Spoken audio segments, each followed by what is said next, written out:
Bien bonjour et bienvenue sur le 18e épisode de mon podcast créatif. Vous pouvez me retrouver sous le pseudo La Pied Voix Noire sur Instagram et Ravelry. Vous pouvez me retrouver également dans Ravelry dans le forum pour l'amour du fil et des podcasts. Toutes les informations concernant cet épisode sont sur lapiedvoixnoire.wordpress.com. Et aujourd'hui, nous sommes le 9 septembre 2016 et c'est donc mon bon anniversaire. Ça fait 1 an maintenant que je filme des vidéos. C'est long. Il s'en est passé des choses pendant 1 an. Je pensais pas que ça se passerait comme ça quand j'ai commencé à filmer. Donc il y a beaucoup de choses qui ont évolué et je suis toujours aussi ravie de tourner. Vous êtes plus de 700 maintenant sur ma chaîne. C'est rien à l'échelle de YouTube, mais c'est énorme pour moi. Et vraiment, voilà, je vous en remercie énormément. Et j'espère qu'on va pouvoir continuer encore longtemps. Je sais pas du tout comment ça va se passer pour la suite, mais j'ai vraiment l'intention de continuer. Pour mon anniversaire, donc j'ai eu un nouvel appareil photo avec lequel je suis en train de filmer. Alors là, à mon avis, il ne doit pas, comment dire, montrer tout l'étendue de son talent vu la lumière absolument dégueulasse qu'on a aujourd'hui. Ça y est, c'est l'automne, hein, au cas où vous ne sauriez pas. Donc voilà, en plus là je suis pas dans mon environnement habituel, j'ai fait vraiment tout ce que j'ai pu pour tourner quand même aujourd'hui, même si c'est un peu compliqué. J'ai changé de logiciel de montage, enfin il y a plein de... J'ai envie de continuer, ça c'est clair. Donc voilà. Ça fait bien 1 mois, voire 2 mois que j'ai pas filmé. Donc j'ai quand même pas mal de choses à vous montrer. Je vais pas tout faire d'un coup parce que ça serait trop long et j'ai pas le temps de faire un truc aussi long en ce moment. Donc on va déjà faire la partie tricot et on verra ce que j'ai fait en couture plus tard. Alors en tricot, on va commencer tout de suite avec les chaussettes. Alors, en termes de chaussettes, les chaussettes de juillet, les voilà. Donc il y en a bien 2. Je vais aller rapidement sur ces chaussettes hein, parce qu'on a déjà pas mal parlé. Donc ce sont des chaussettes que j'ai faites avec une laine autorayante que j'ai teinte moi-même. Voilà, là les couleurs c'est un petit peu mieux. Donc voilà, en fait un peu au pif. Hein. J'ai monté comme d'habitude les mailles par les orteils. Fish Lips Kids. Non, je dis des bêtises, ça c'est l'habitude. Afterthought Heel, ici, pour pouvoir garder la rayure. Vous voyez, les rayures sont pas du tout interrompues sur le devant.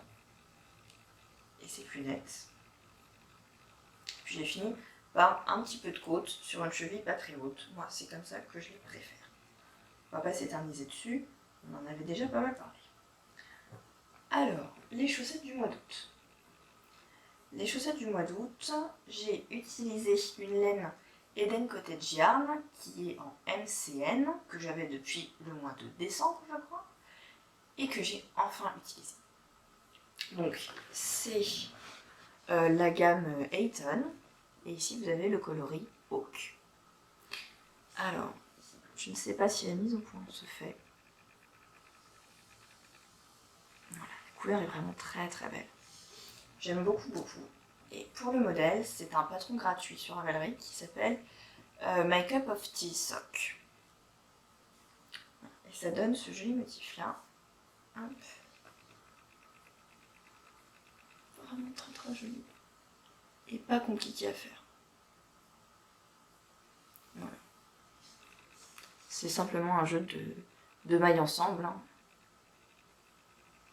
C'est vraiment très beau.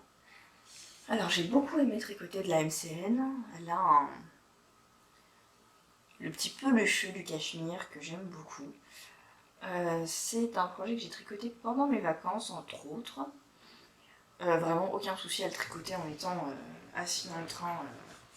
Pas de problème, il n'y a pas besoin d'une concentration incroyable pour les faire. Et vraiment cette couleur. Eden Cottage Yarn, c'est quand même une marque de laine que j'aime beaucoup, qui fait des couleurs vraiment très très sympas. Donc celle-là, il faut absolument que je les prenne en photo. Je les ai toujours pas mises pour mettre à jour mon score, entre guillemets, pour le... Comment ça s'appelle ? les 12 petons du règle générale. Ça, normalement, ça doit être ma 5e ou ma 6e paire. Je ne sais plus, j'ai un doute. Mais il faut que je les mette à jour. C'est ma... Ouais, ça doit être ça.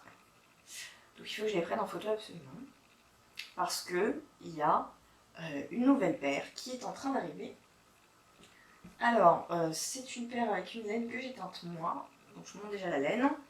Je vous ai mis sur Instagram, pour celles qui ont Instagram, un peu le procédé de teinture que j'ai utilisé pour faire ça. Alors, vous voyez que c'est une laine un peu speckled, hein, qui est très mouchetée.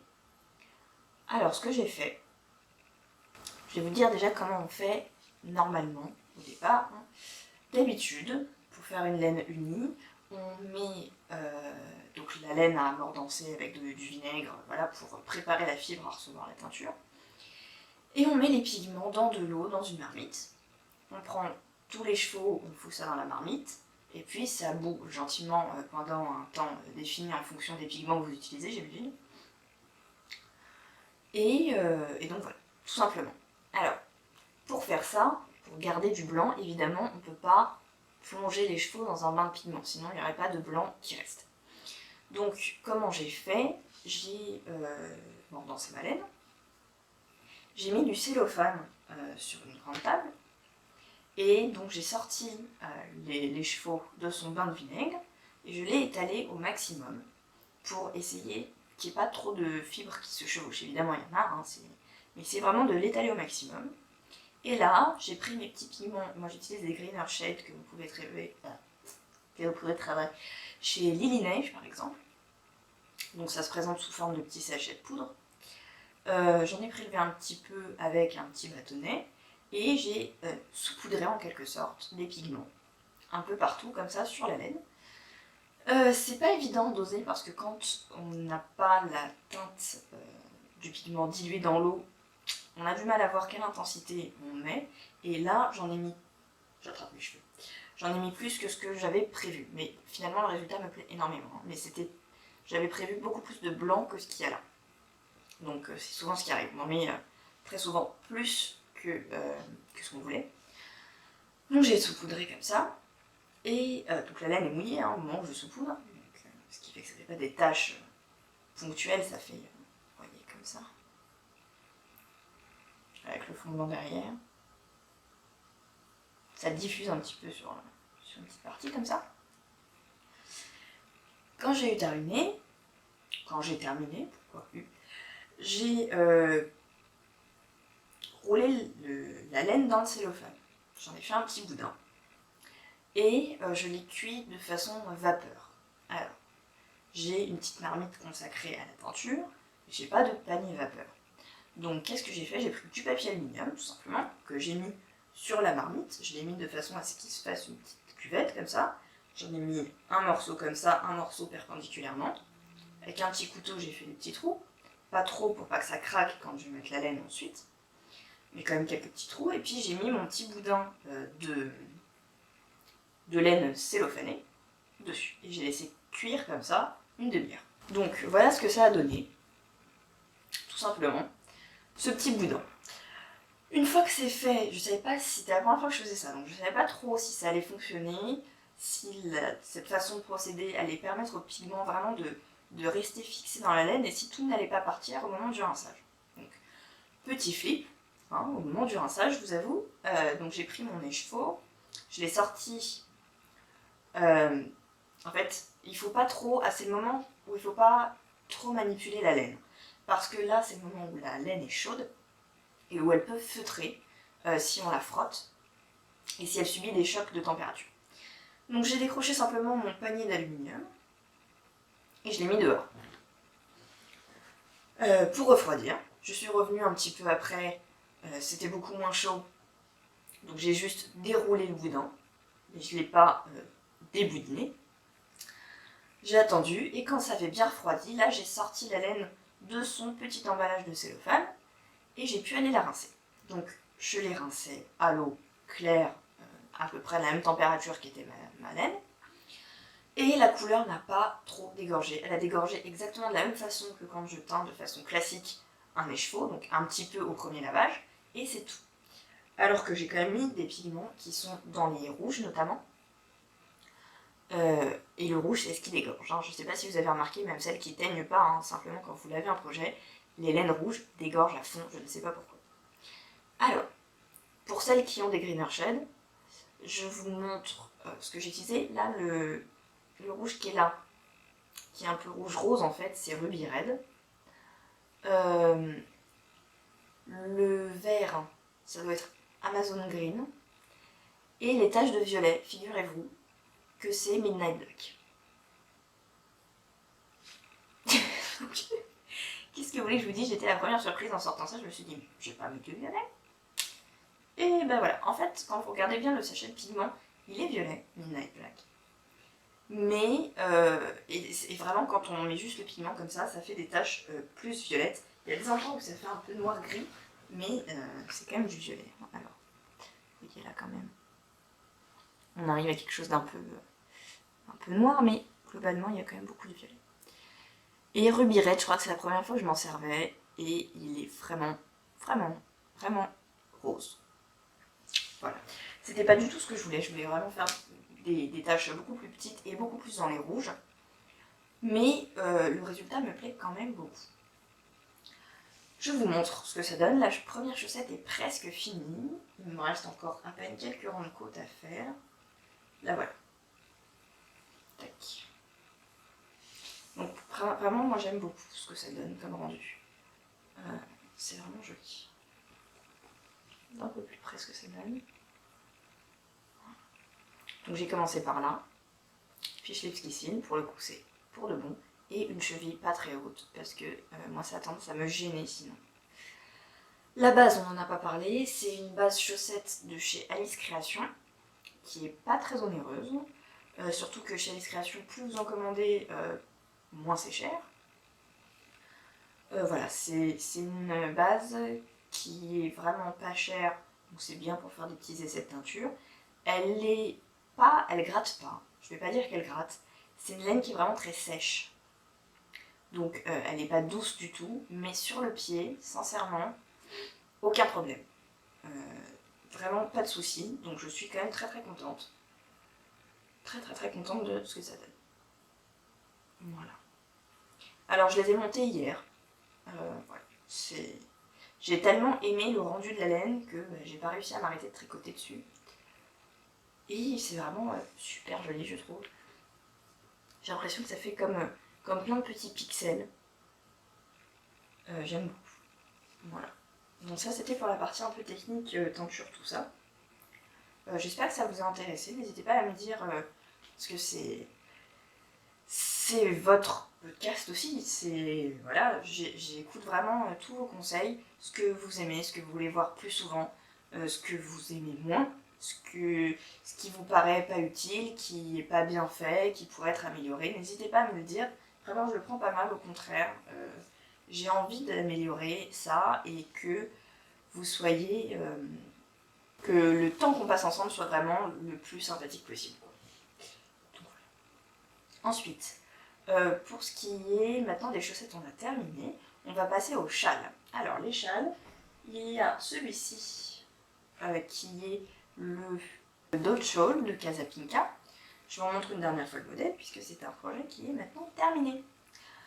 Le voilà. Hop. Il est assez grand, je dois dire. Si on part de là, hop, hop, et hop. Voilà. Alors, pour ce qui est de la laine, ici, la base, vous avez de la laine La Bien-Aimée en single, et c'est le coloris Driftwood. Cet écheveau-là me vient de Sandrine de Make Me Feel qui me l'a offert. Et vous avez une deuxième teinte en bas. On voit bien la différence de bain. Là. Ça. Voilà. Et ça, c'est Marie-Zoé qui m'a dépanné. J'avais posté un message au secours sur Instagram parce que j'arrivais vraiment pas au bout de ce que je voulais. Et il s'est trouvé qu'elle avait plus que ce dont elle avait besoin pour réaliser son projet, donc elle m'a gentiment proposé de me dépanner. Donc on en a profité pour se rencontrer, pour discuter, on avait emmené même nos mamans respectives, c'était un moment super sympa. Vraiment, voilà, ça c'est typiquement le genre de choses que m'ont apporté les podcasts. Et c'est un truc de fou. L'amour que peut porter cette communauté et simplement la façon qu'on a d'être à l'aise ensemble alors qu'on s'est jamais vu. Et cette générosité spontanée, quoi. Moi, ça m'épate. Pour les petits dots, vous avez ce bleu très changeant, très très beau.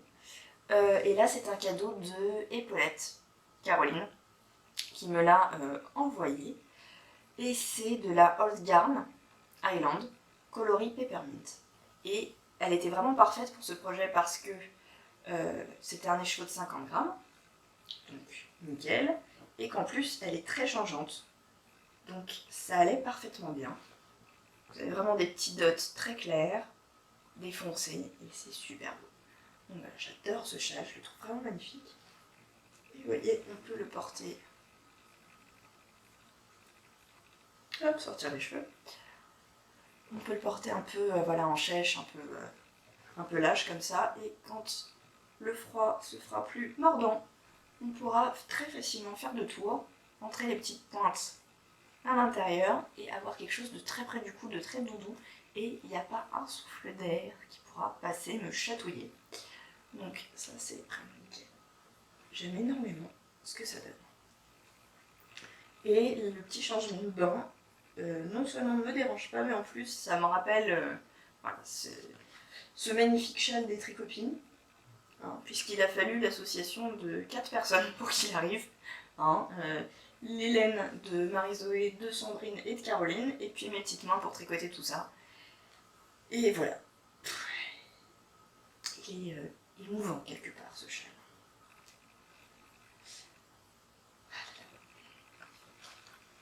Deuxième châle, parce que je ne me suis pas arrêtée là, j'ai fait le Dr Jekyll et Mr Hyde en duo avec Vanessa de Battement de Kershawi, qui a d'ailleurs montré le sien sur son dernier podcast. Allez voir si vous n'avez pas encore vu ça, parce qu'il est vraiment très joli le sien, j'aime beaucoup la laine qu'elle a choisie. Alors moi, il faut savoir que si vous connaissez le patron, vous n'allez peut-être pas forcément vous y retrouver, parce que j'ai fait un peu nawak. Déjà, j'ai fait un châle tricolore au lieu de bicolore. Alors je vais parler un peu précisément du patron, mais c'est parce qu'il est gratuit. Donc pas de soucis, c'est un patron de la maison tricotée. Je vais vous expliquer un petit peu ma démarche. Donc j'ai trouvé en fait au départ chez Lily Neige, à l'aiguille en fait je crois, ces deux couleurs que j'aimais beaucoup. Donc là vous avez une base en alpaga et ficelle, et là vous avez de l'angora. Voilà. Donc j'ai trouvé ces deux couleurs que j'aimais beaucoup, qui étaient deux petits écheveaux de 50 grammes. Je me suis dit, c'est pas grave, je vais les prendre les deux, et au lieu de faire quelque chose de 100 grammes uni, je ferai des rayures. C'est ce que j'ai fait. Donc on part de là. Ici en fait vous avez les sections de Jekyll, et puis là les sections de Hyde. C'est la dualité de ce châle. Et donc ces sections ici vont augmenter de plus en plus, et ça c'est exactement la même chose qui se répète, sauf que vous avez un petit peu plus de mailles quand vous faites des augmentations. Donc ici j'ai fait des rayures un aller-retour par couleur, ici aussi, et puis là je me suis dit, la laine elle a vraiment de très belles nuances, c'est ce qui m'a plu. J'ai envie que ça se voit un petit peu, et là le fait que j'en tricote très peu à la fois, ça ne la met pas suffisamment en valeur, donc je vais faire des rayures un peu plus grosses. Hop, je suis passée à des rayures plus grosses. Donc là, 2 allers-retours par couleur. Hop, et je me suis dit pourquoi pas continuer, je vais encore grossir les rayures. Et là j'ai fait 3 allers-retours dans la dernière section. Qui n'est pas faite la dernière section. Normalement j'avais une autre section de Jekyll à faire. Sauf que je n'avais plus de laine, je ne sais pas pourquoi. Pourtant d'habitude j'ai pas ce problème là, mais je me suis dit tant pis c'est pas grave, c'est pas très gênant. Par contre il me reste beaucoup d'angora, donc je vais aller jusqu'au bout de ma petite pelote d'angora. Donc j'ai tricoté du Hyde jusqu'au bout. Alors ici évidemment ça s'insère en rang raccourci, hein, tout au long du châle. Et là, j'ai décidé de ne pas faire le rang raccourci, de simplement augmenter pour retrouver un petit peu en l'ampleur que je n'avais pas en perdant la dernière section de Jiki. Voilà. Donc on obtient ce châle triangulaire, qui est très joli, qui n'est pas ennuyeux du tout à faire, parce que vous avez ces sections de hide qui viennent rythmer un petit peu le tricot. Le point mousse qui est du... Bon, c'est simple, hein, il n'y a pas de problème. Donc c'est vraiment accessible à une débutante. Et en plus, je vais vous dire, si les rangs raccourcis vous font peur, là vraiment il n'y a aucune difficulté. Parce que, en fait, le souci du rang raccourci, c'est qu'il y a des techniques pour les faire. Le principe de base, si vous ne connaissez pas le rang raccourci, c'est simplement vous tricotez un nombre de mailles, vous n'allez pas jusqu'au bout du rang, et vous tournez votre tricot. Donc il y a toute une partie que vous avez laissée, que vous n'avez pas tricotée. Il y a donc un côté de votre tricot qui va être qui aura plus de rangs qu'un autre. Et vous voyez bien que là, par exemple, ici, il y a très peu de rangs, alors que là, il y en a beaucoup plus. Le souci de faire ça, c'est que ça crée des trous. Donc, il faut faire une manipulation avant de tourner le tricot pour dissimuler le trou. Sauf que là, vous faites dans de la résine. Donc les trous, on s'en fout concrètement. Il n'y a besoin d'aucune technique. Vous faites votre rang raccourci, simplement là où on vous dit tourner, vous tournez, et c'est tout. Il n'y a rien à faire. C'est extrêmement simple. Donc à la limite, si vous avez un peu peur de faire ça, vous n'en avez jamais fait, commencez par ça. Vous allez voir que le principe est très simple. Et quand vous voudrez vous lancer dans un autre projet en raccourci, vous pourrez voir des vidéos. Par exemple, Mélina du podcast Le Petit Panda en fait des très très bien pour vous montrer comment cacher le trou au moment de tourner le tricot. Voilà, c'est tout. Autant vous dire qu'il est d'une douceur extrême. Hein, Alpaga Sicelle, comment ça pouvait être un trou long. Et l'Angora. Oh, bah, là j'ai eu un frisson en posant ma joue sur le dessus. C'est vous dire à quel point, mais c'est... J'ai jamais rien touché d'aussitôt, c'est incroyable. C'est vraiment... un bonheur. Un vrai bonheur. Donc il se porte très très bien. Hop. Il est un peu plus léger que les autres en termes de poids et en termes d'ampleur. De toute façon, vous voyez que là, j'ai pas des pointes... J'ai pas des pointes très longues. Voilà. Mais si je veux le resserrer à mon cou, pour faire le tour, pour peu que je mette les pointes dans le dos à ce moment-là, c'est pas un problème. Il est très léger et oh, c'est doux. C'est tellement doux. Voilà. J'aime beaucoup l'effet que ça donne en ayant changé la taille des rayures. Donc je suis assez contente de mon bidouillage. Voilà. En envergure, là, j'ai une pointe vraiment dans un chaque bout des doigts. Là. Hop. Je suis au max. Hein. Je suis au maximum. Voilà. Évidemment, j'ai un nouveau châle en cours. Je vais vous montrer ça. Il s'agit du Lamina Wrap d'Amba O'Brien, créatrice que je ne vous présente plus pour ainsi dire. Alors, le Lamina Wrap, son intérêt, c'est qu'il peut se tricoter avec plein de petits restes de laine. Donc c'est exactement ce que j'ai fait. Parce que mine de rien, on tricote toujours un petit peu les mêmes couleurs. Donc c'est assez facile d'assortir ces restes de laine. Je vous montre ma sélection. Hop, il y en a une qui est séparée bien sûr. Voilà. Voilà. Donc j'ai mis tout ça dans un joli petit panier que m'a offert Épaulette. Donc vous voyez, vous avez du bleu, du violet, du vert, du gris. Et un peu de beige aussi.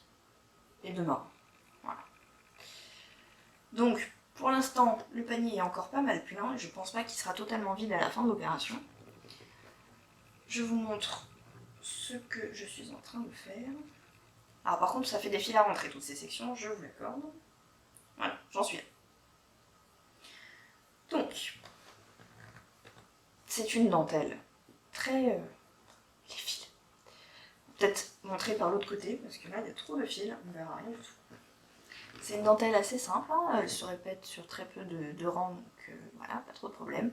Et puis il y a les petites sections de couleur principale au milieu qui sont faites en point mousse, donc pas de prise de tête là encore. Ici, donc, pour la couleur principale, j'ai choisi cette laine-là, qui est une laine que j'ai du mal à finir.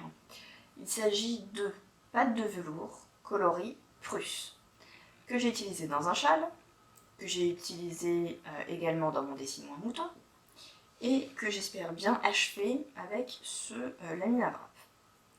Ensuite, là et là, vous avez du Lily-Neige. En fait, c'est deux couleurs qui sont issues d'un gradient. J'avais utilisé un gradient dans un châle, sauf que je voyais la pelote comportait plus de métrage que ce que j'avais besoin pour le châle. Donc je me suis dit que ça serait dommage qu'on ne voit pas toute l'étendue du gradient. Donc à certains moments où la laine ne variait pas pendant longtemps, j'ai coupé pour essayer de faire avancer un petit peu la pelote et pouvoir profiter vraiment du plus clair au plus foncé. Donc j'avais des petits morceaux qui me restaient, je vous montre par exemple, voilà.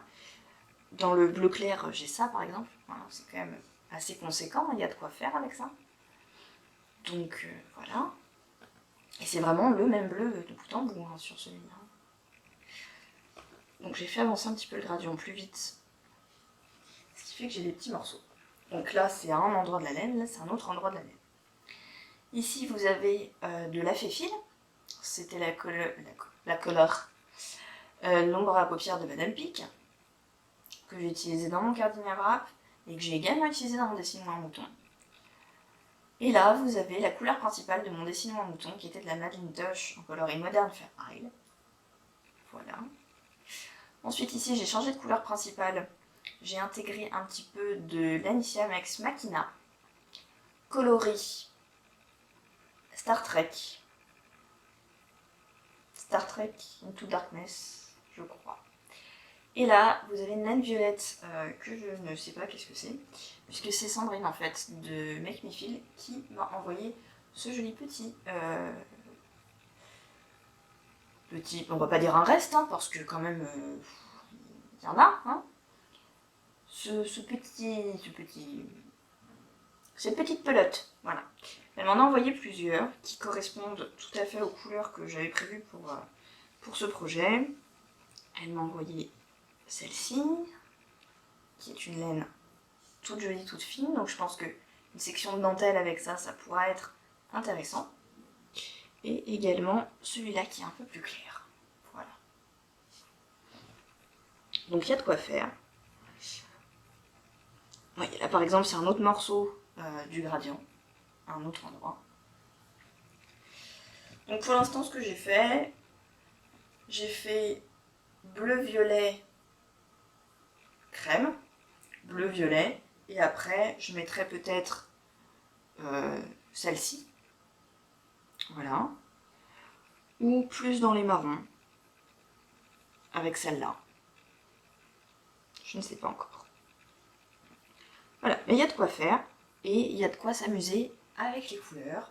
Il y a de quoi utiliser tous ces restes de laine, parce que bon, avec les restes on peut faire la memory blanquette, que j'ai quand même un petit peu avancé ces derniers temps. On peut en envoyer aux copines bien sûr, mais quand même je trouve que la memory blanquette je l'avance pas à ce point que je puisse échanger tous ces morceaux contre des morceaux pour ma memory blanquette. Donc je me suis dit que en utiliser une partie dans un châle, ça peut être quand même pas mal. Voilà. En plus c'est vraiment des couleurs qui vont ensemble. Donc ça va être vraiment joli quand il sera bloqué, il va prendre en ampleur. Le patron prévoit de faire 24 insertions comme ça de couleurs. Après évidemment on en fait autant qu'on veut. Hein. Là je suis en train de faire la 5e. Pour vous donner une idée de la taille que c'est censé avoir cette histoire. Surtout que là, bon, il faudra... D'autant plus qu'il faudra quand même bien tirer au blocage si on veut vraiment bien voir cette dentelle. Donc voilà. Dernier projet dont on va parler aujourd'hui, c'est un projet terminé, il s'agit de mon portage. Le portage c'est ce modèle-là.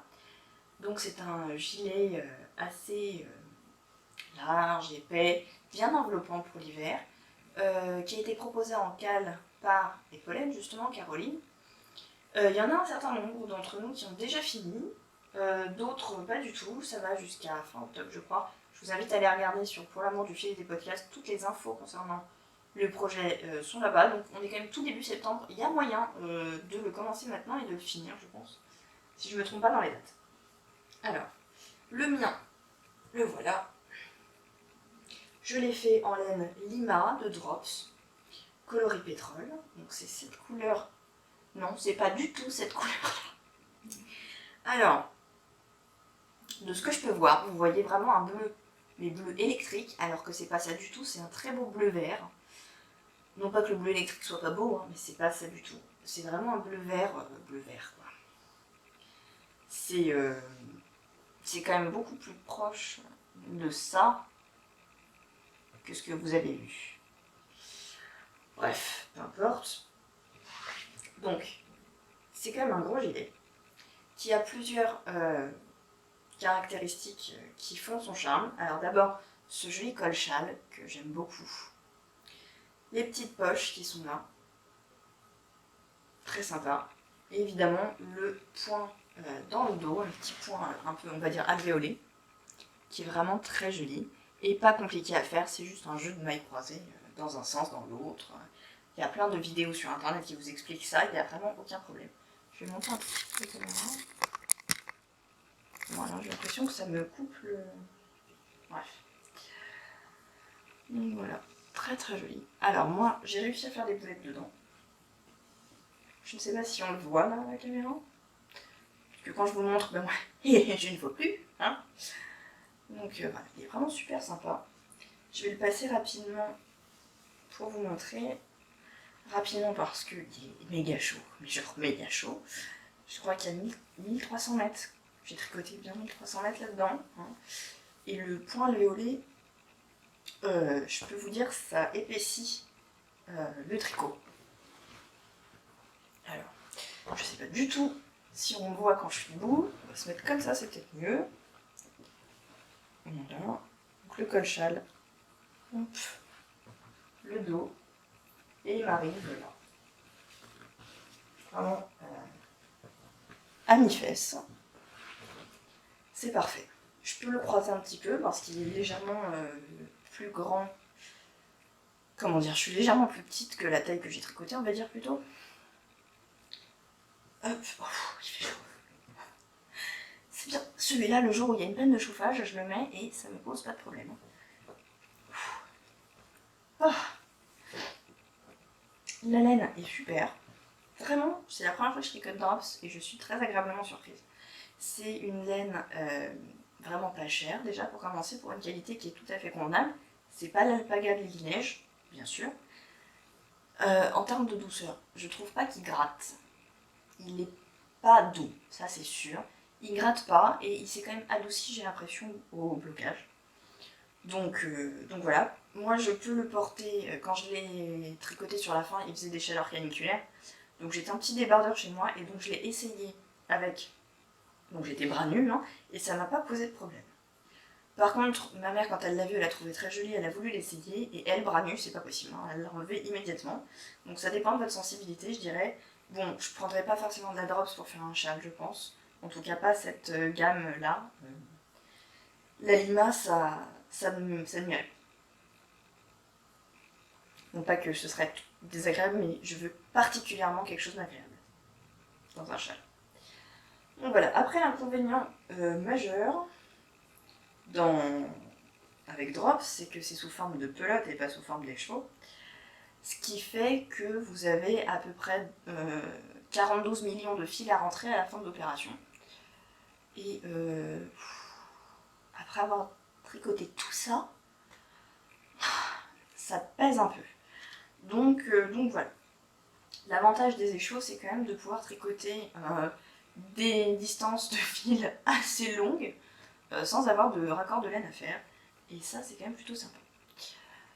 Ouf. Alors, je ne sais pas combien de temps j'ai fait, puisque j'ai dû faire un arrêt à un moment donné. Donc, je ne sais pas du tout où on en est.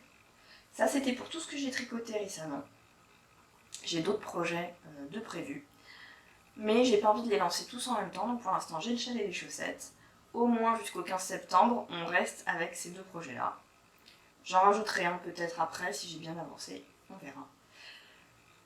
Encore une fois, un très très grand merci à vous d'être toujours là un an après. Merci pour vos retours, vos commentaires. Merci pour l'accueil que vous faites aussi aux épisodes hors série, qui sont des épisodes un peu expérimentaux, on va dire. J'essaie vraiment des choses différentes. Je vous ai fait des vidéos un peu humoristiques. Je vous ai fait des vidéos récemment sur de l'aquarelle, tout simplement venir peindre avec moi ce que je préparais pour la chaîne. Je vous ai proposé aussi un carnet de voyage qui est en fait une sorte de lookbook en quelque sorte, juste les tenues que j'ai emportées avec moi en vacances et qui étaient bien sûr des tenues que j'avais cousues ou qui étaient faites main aussi. Voilà, donc je pense qu'il y en aura sans doute d'autres dans ces catégories-là. Si vous avez d'autres idées, n'hésitez pas à me le dire. Dites-moi celles que vous avez préférées, celles que vous voulez revoir plus souvent, si vous avez des idées de nouvelles catégories ou de quoi alimenter celles qui existent là dans ce que je viens de vous dire. N'hésitez pas, allez-y, c'est aussi votre podcast. C'est fait pour vous, pour qu'on puisse s'amuser. Moi, mais aussi vous, évidemment, sinon ça n'a aucun intérêt. Donc voilà. Merci encore 1000 fois et j'espère vous dire à très très bientôt pour la partie couture. Voilà, des bisous.